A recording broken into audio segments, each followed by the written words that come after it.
Going to do a quick look at our wood furnace, our forced air wood furnace,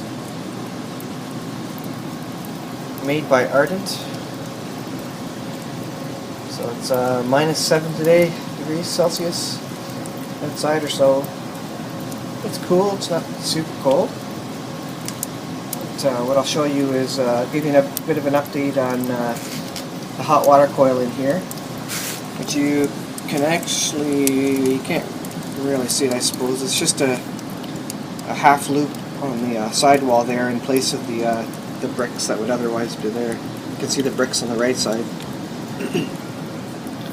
And then so the hot water coil is on the left side, replacing all the back bricks there.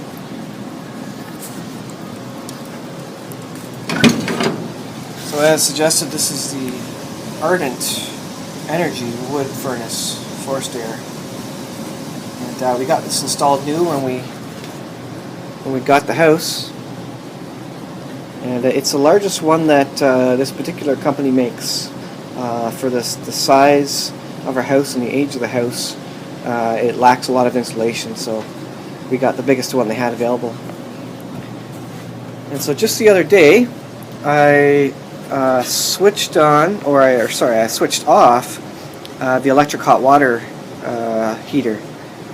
So this is the wood boiler that I installed. I did a video of it before. This is a 240 volt electric hot water heater. Let's see, 170 liters, 240 volts. There happened to be a 240 volt line dropped right here in this particular location from the guy previous who's using another forced air wood furnace, an older one, to do the same idea, to have a boiler. So down here, don't know if you can see it, I got a light but it's kind of hard to see. So I've got the pipes going into the forced air wood furnace, obviously. So that's the hot water coil there. Cold air goes in the bottom, cold water goes in the bottom, or the relative cool water goes in the bottom, and then obviously via thermosiphon it goes up to the top of the tank and fills up the top, and then the the cold water sinks to the bottom of the tank and then gets pushed through the hot water coil again. And so that's the thermosiphon process, and that happens naturally when the wood fire is going, basically. The problem is, and part of the reason for the update is that in the summer, when I'm using the 240 volt electricity to heat the water, the thermosiphon works in the opposite direction.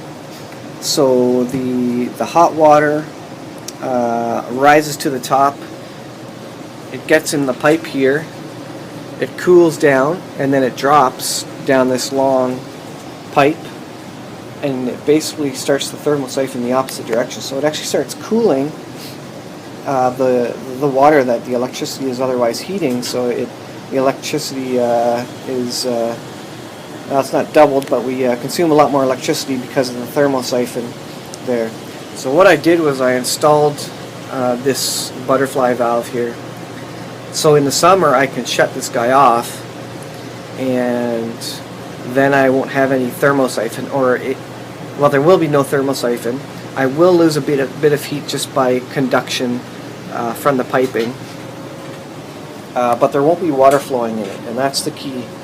If there's water flowing in it, that really speeds up the cooling process, because then these pipes act like big cooling fins.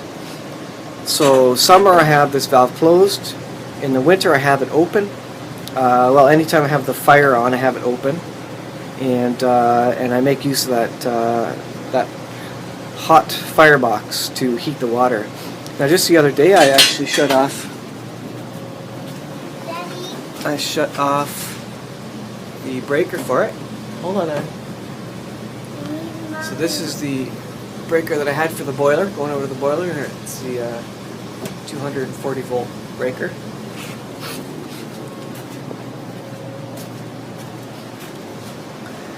And so with the electricity off, I am purely heating the water by firewood, which is great because we save a lot of electricity. So now it's pure thermal siphon action, heating our hot water, and it's good enough for a couple hot showers a day, and dishwasher and laundry even. When this fire is going all the time, it makes plenty of hot water. We can't run out of it. There are times when we need to leave it and let the hot water get hotter again via the fire before we use hot water again. But otherwise, especially overnight, it gets up to temperature, and then we have a full tank in the morning to use, which is nice toasty hot water. And there's really no limit on the heat of this water because the fire is heating it all the time. So it does get hot, but looks pretty good. So in addition to the forced air wood furnace, obviously we've got a whole bunch of firewood stacked up in here. This is one layer of firewood. That would be, let's see, that would be probably 1.25 cords there on that particular wall. You'll notice it's not split. I got away without splitting it last year. Yes, I do lose some efficiency because it's not completely dry. But on the other hand, it saves me hours of splitting, even with an electric splitter. So I get away with that, and it seems to work. I go through about 7 cords of wood. Here's the rest of it, or most of it, that's stacked in our basement. I've got probably 5 total cords of wood in here, which won't be quite enough for winter. I've got more stacked outside, but this is in here drying. So some of this stuff is pretty wet, like this one. It's not even cracked yet, so I just want to get it in here drying, and once it starts cracking, I know it's getting dry. But I have more seasoned wood over on this side. You can see that it's more brown and seasoned over there. So this is almost our full year supply of heating wood, and of course it heats our hot water. So that's just a look at what we're doing with our firewood.